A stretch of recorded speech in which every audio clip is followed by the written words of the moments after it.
On a crisp October morning in 2014, Daphne Carter, a 32-year-old woman burdened with mounting debt and still recovering from a recent breakup with her long-term boyfriend, set out on a solo hiking trip into the remote wilderness of the Sierra Nevada.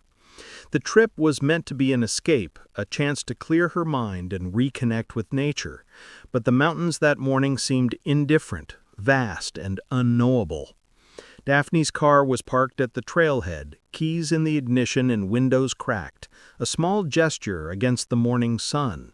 She carried only the essentials, a well-packed backpack, a tent, food supplies, and a water filtration system, along with a detailed map of the trails she intended to follow. Her family and friends worried slightly. They knew she was independent and experienced enough to handle herself in the backcountry, but the tension of her personal life made them more vigilant.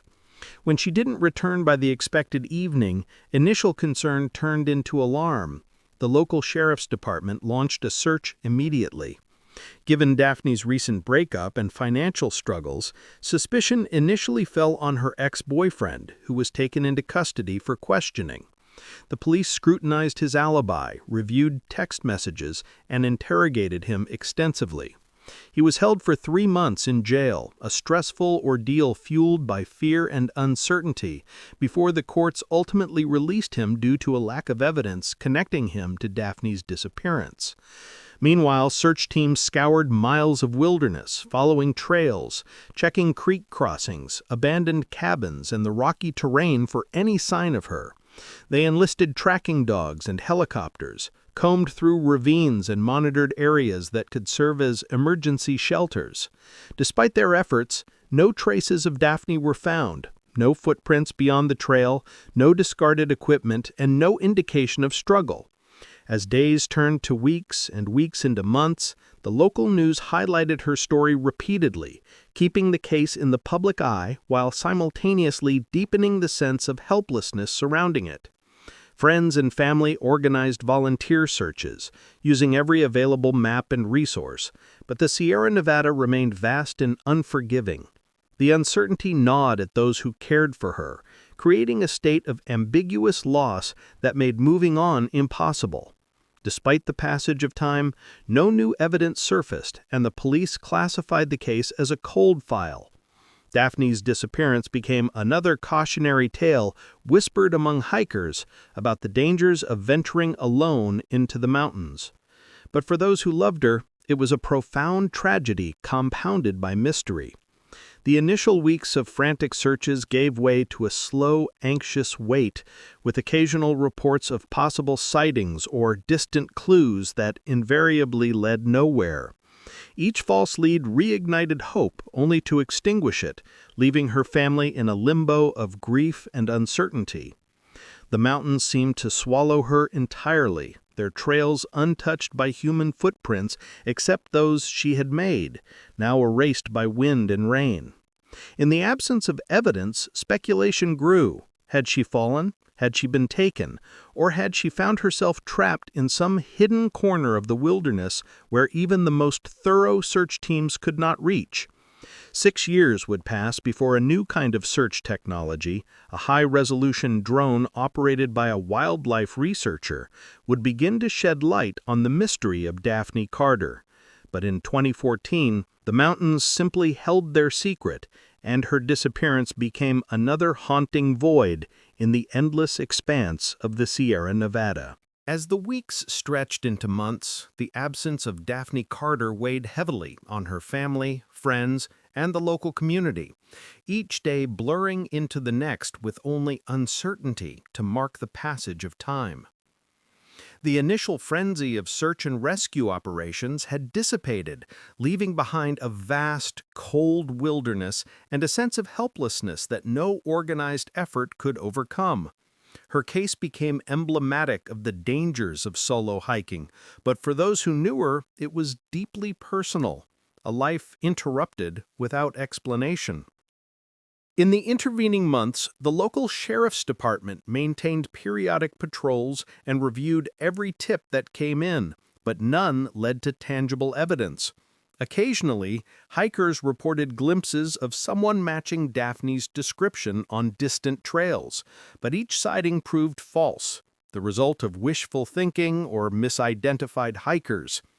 Experts in wilderness survival speculated about the possibilities: accidental falls into hidden crevices, encounters with wildlife, or even the unlikely scenario of deliberate concealment by another person.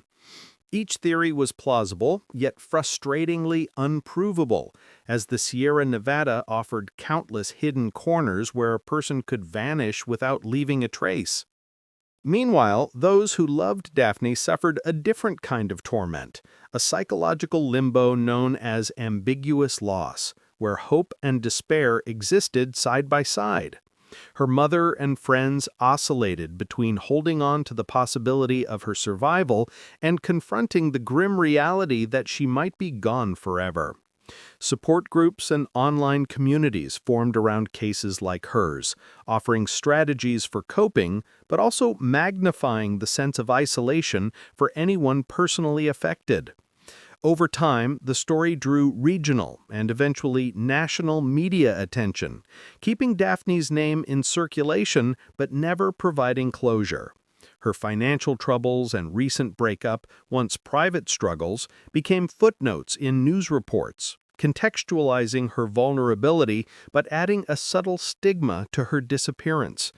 Meanwhile, the mountains themselves remained silent and vast, indifferent to the anxiety and speculation unfolding at their edges. Local volunteers attempted independent searches during the summers, combing trails, checking caves, and revisiting stream beds, but nature had already erased much of what might have remained.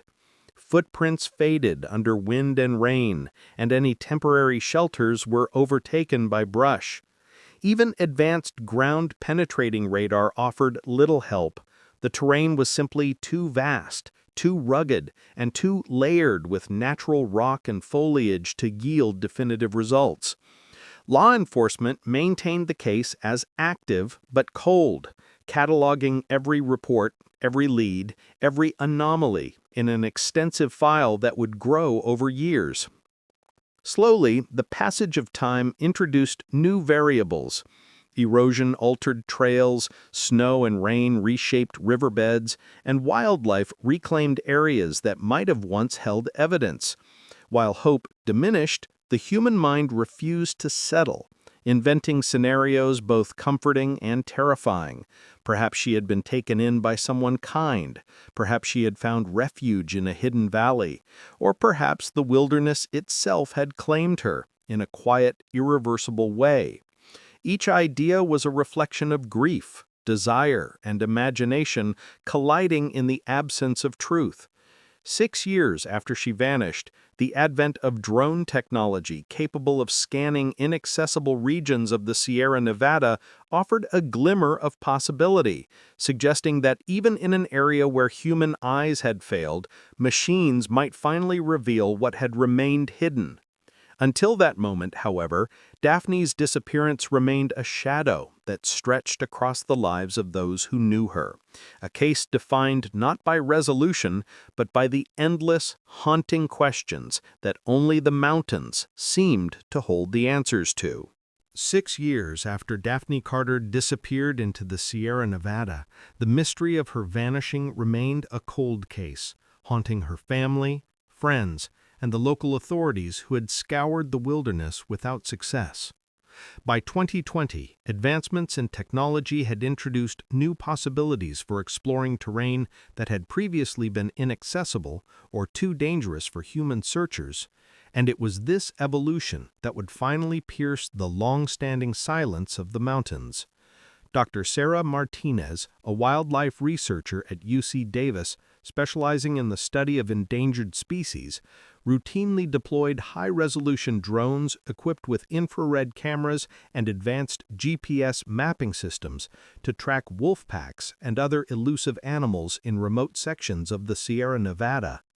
On a clear September afternoon, as she maneuvered a drone over a canyon system that lay more than 12 miles from the nearest trail, her monitor picked up something entirely unexpected: geometric shapes, partially concealed by dense vegetation, patterns that could not have formed naturally.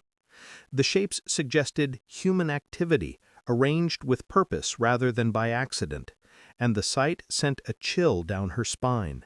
Immediately, she cross-checked the coordinates with maps and historical search records, noting that this part of the canyon had never been thoroughly explored. Recognizing the potential significance, she contacted the Mono County Sheriff's Department, providing exact GPS coordinates and screen captures of the drone footage. Detective James Rodriguez, who had been following Daphne's case since its inception, received the information with both skepticism and hope. The canyon was notoriously remote, accessible only through technical climbing routes or by helicopter, which explained why it had eluded previous search parties despite the extensive initial efforts. Within days, a specialized recovery team, trained for extreme backcountry operations, was helicoptered into the canyon. The landscape was harsh and unforgiving, steep rock faces, narrow ledges, and dense forest that made navigation treacherous. The team descended into the gorge, ropes and climbing gear at the ready, hearts pounding with the anticipation of discovering what had been lost for so long. What they found defied the conventional explanations for Daphne's disappearance. Nestled beneath a series of overhanging rocks, partially shielded from rain, wind, and scavengers, was a makeshift survival camp of unmistakably human origin. Fires had been built and maintained over time, stones arranged in precise circles, food stored in containers hung from tree branches to deter wildlife, and sleeping areas carved into the rocky ground lined with pine needles and cloth for insulation. Among the items were possessions that confirmed the identity of the occupant: Daphne's backpack, her camera, and personal items she had packed before leaving home. The meticulous organization suggested long-term habitation rather than a temporary refuge, a revelation that raised more questions than it answered. How had she reached this remote location?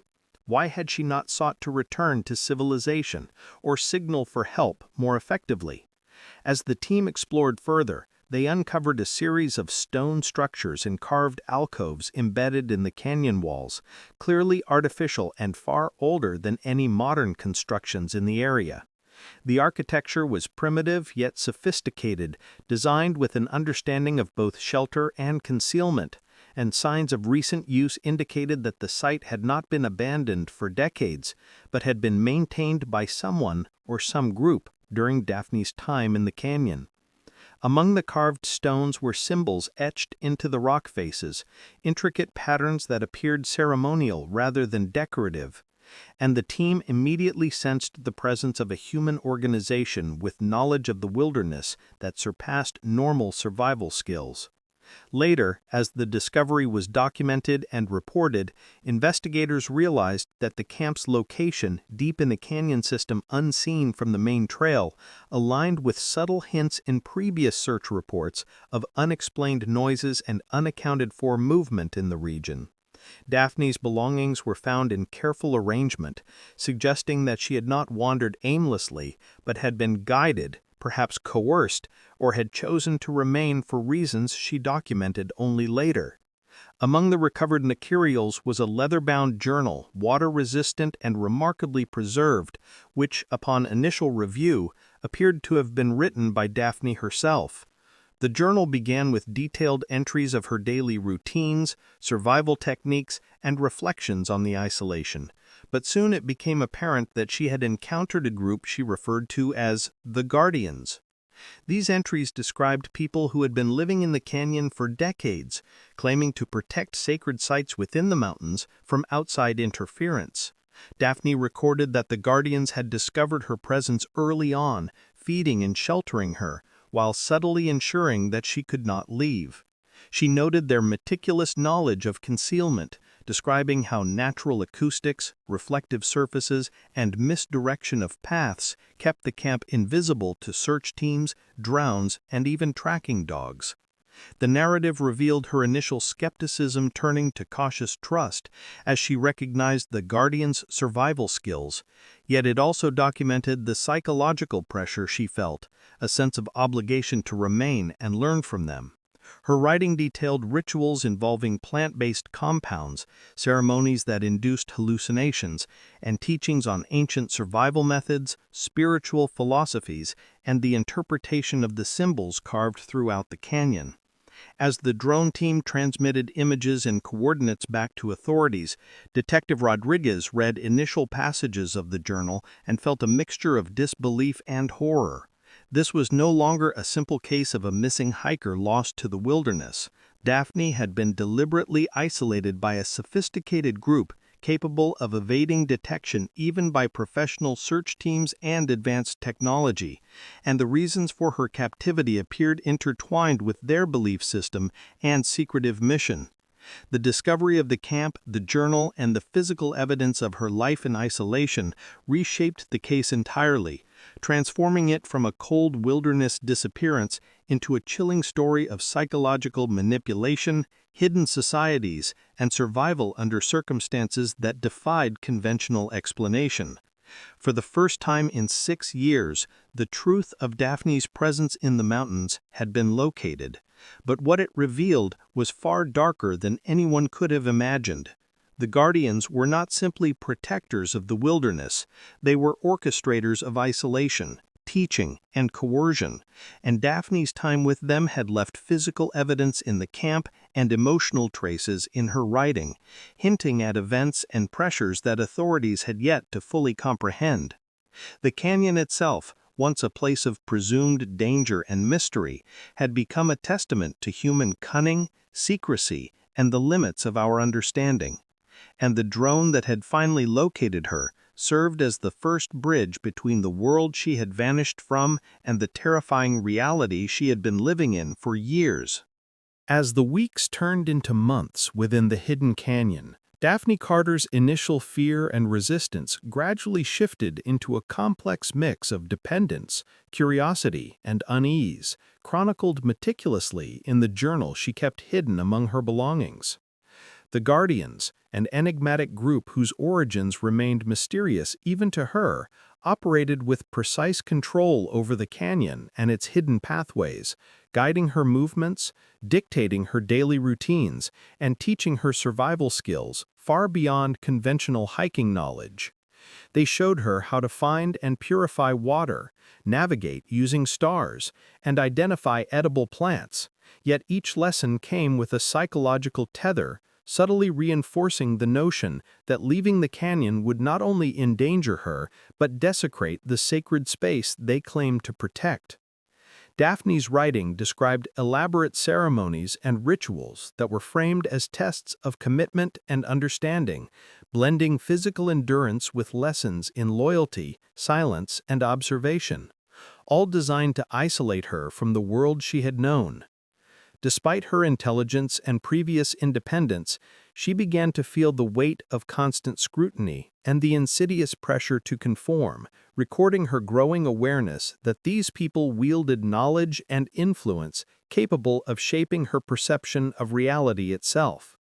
The Guardians claimed their mission was noble: to shield ancient sites from exploitation, to preserve traditions that had endured for generations, and to instill in select individuals the wisdom they deemed essential for protecting the mountains. Daphne wrote about late-night instructions in the use of natural acoustics to mask movement, constructing hidden shelters in the cliffs, and the careful placement of false trails to confuse anyone attempting to locate the camp, including search parties and drones. Initially skeptical, she gradually observed how effectively these techniques worked, how even the most determined and experienced searchers had failed to uncover their presence, and she felt a mixture of admiration and dread. Her journal entries began to reflect the psychological tug-of-war she experienced, moments of fascination with the Guardian's knowledge intertwined with guilt and homesickness, an awareness that her independence and past life were slipping away even as she adapted to the canyon's rhythms.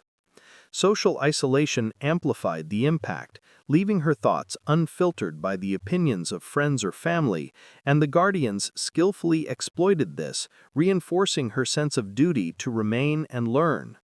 The journal detailed encounters with individual members, each possessing specialized skills in botany, climbing, survival, and what Daphne described as ancient knowledge, a combination of folklore, history, and secretive methods of manipulating terrain and perception.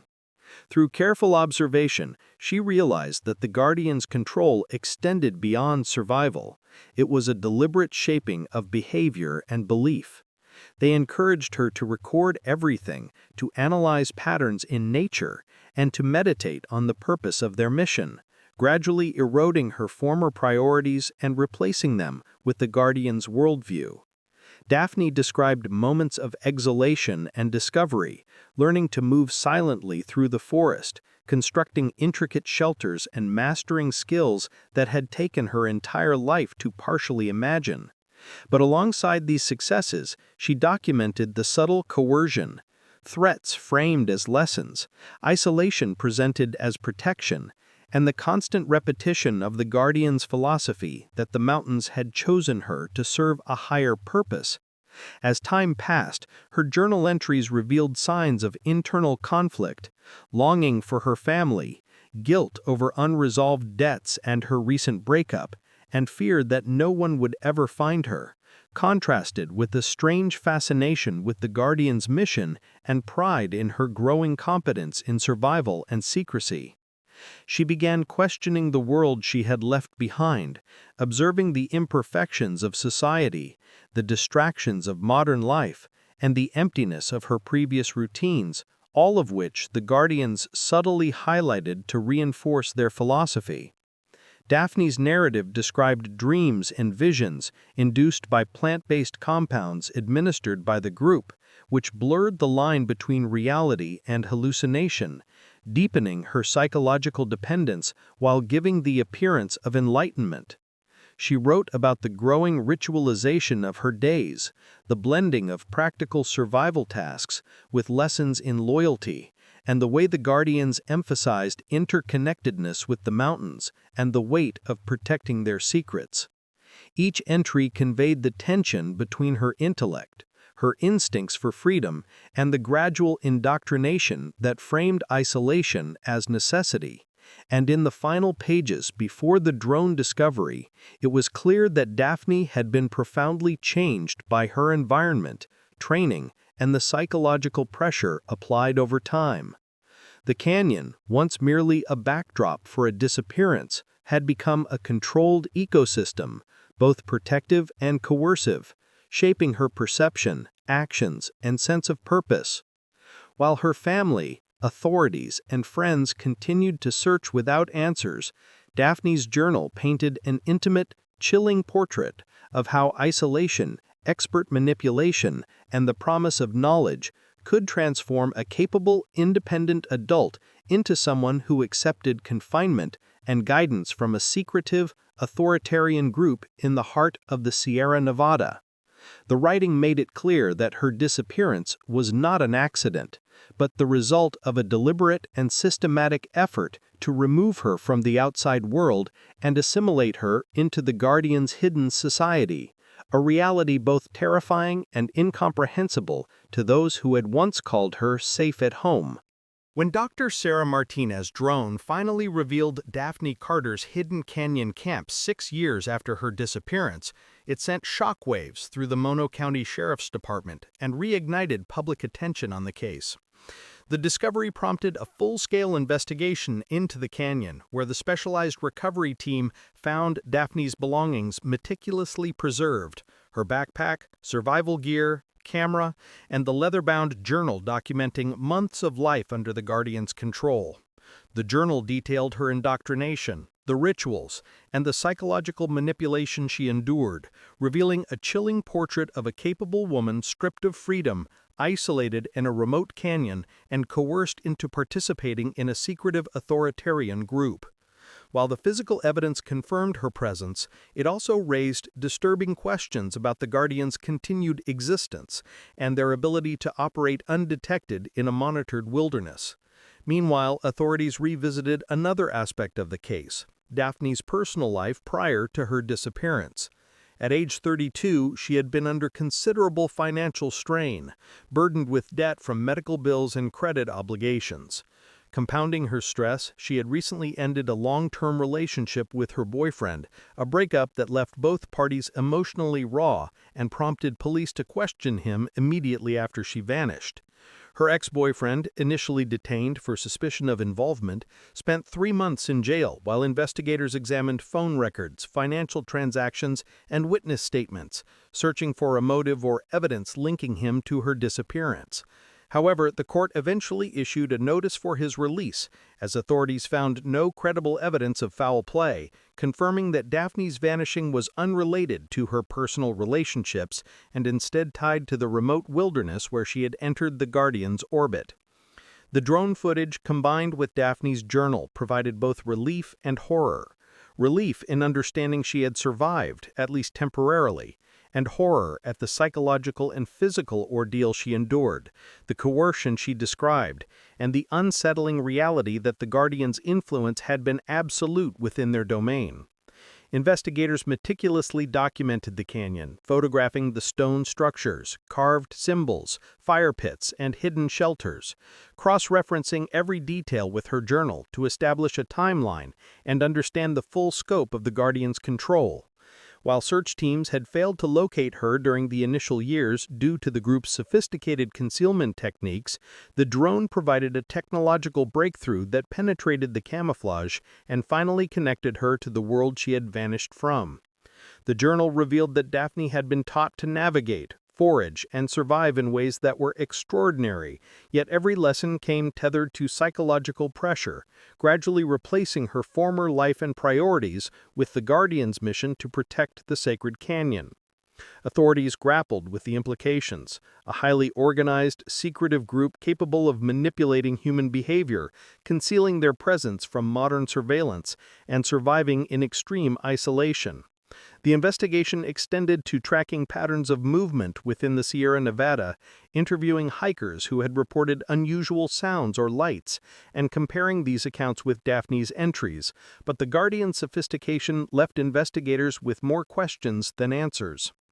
While the public gained closure regarding Daphne's fate, the revelations were sobering. She had not simply been lost in the wilderness, she had been methodically removed from society, subjected to indoctrination, and held in isolation, her final months defined by survival under extreme psychological influence. Police and federal authorities debated whether additional measures were necessary to locate the Guardians, who remained an active threat capable of ensnaring others who ventured too far into the remote backcountry. Daphne's ex-boyfriend, once a central figure of suspicion, had been vindicated legally, but remained emotionally scarred by the months of accusation and detention, a stark reminder of the collateral damage such disappearances inflict on those close to the missing. For Daphne's family and friends, the discovery offered answers, yet no solace. The trauma of knowing she had been alive, aware, and struggling in isolation for months before her capture ended, combined with the understanding of the psychological and emotional manipulation she suffered, left a lingering sense of grief and disbelief. The story of her vanishing underscored the perils of wilderness exploration, the human capacity for both ingenuity and manipulation, and the terrifying possibility that secretive, well-organized groups could operate unnoticed, even in heavily monitored national forests. As authorities continued to investigate the canyon and gather evidence, Daphne's journal remained the most vital source, illuminating the methods, rituals, and philosophies of the Guardians, while the drone footage provided the proof that had eluded them for 6 years. Yet, even as the case reached a form of resolution, the specter of the Guardians persisted. Investigators acknowledged that while Daphne had been found, the group remained at large, their sophisticated knowledge of concealment and survival ensuring that the threat was far from neutralized. Her disappearance and recovery became a cautionary tale, a haunting reminder of the vulnerability of individuals in remote regions and the consequences of isolation, deception, and psychological coercion. The Sierra Nevada, majestic and serene on the surface, had concealed a dark human story for years, and while Daphne's presence had finally been confirmed, the story concluded not with relief, but with the unsettling knowledge that forces capable of such manipulation remained hidden, patient, and ready to ensnare the next unsuspecting adventurer.